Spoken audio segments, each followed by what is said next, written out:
Official గా చెప్పేసినట్టేనా? మరి చెప్పేసినట్టేనే అంటున్నారు. మొబైల్ మసాలా వారి ఫిల్మ్ నగర్ కబుర్లోకి వెళ్ళిపోతే మనం మాట్లాడుకోవాల్సింది హీరో మంచు విష్ణు గారి డ్రీమ్ ప్రాజెక్ట్ కన్నప్ప. ఎస్, ఆ సినిమా గురించి మాట్లాడుతున్నాను. స్టార్ ప్లస్ లో మహాభారత సిరీస్ ని తెరకెక్కించినటువంటి ముఖేష్ కుమార్ సింగ్ దర్శకత్వంలో రాబోతుంది.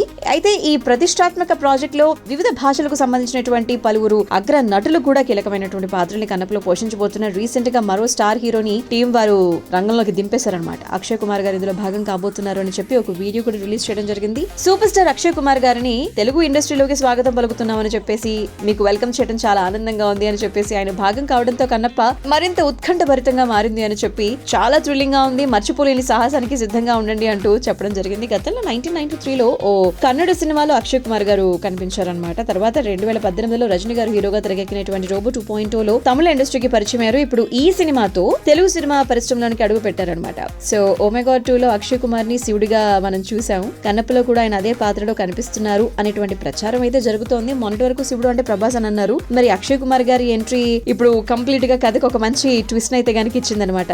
మిగతా వివరాలన్నీ తెలుసుకోవాలంటే కాస్త వెయిట్ చేయాల్సింది. అక్షయ్ గారు శివుడా కాదా మరి ఏమిటి అనే వివరాల్లోకి వెళ్ళాలంటే వెయిట్ చేయాల్సింది.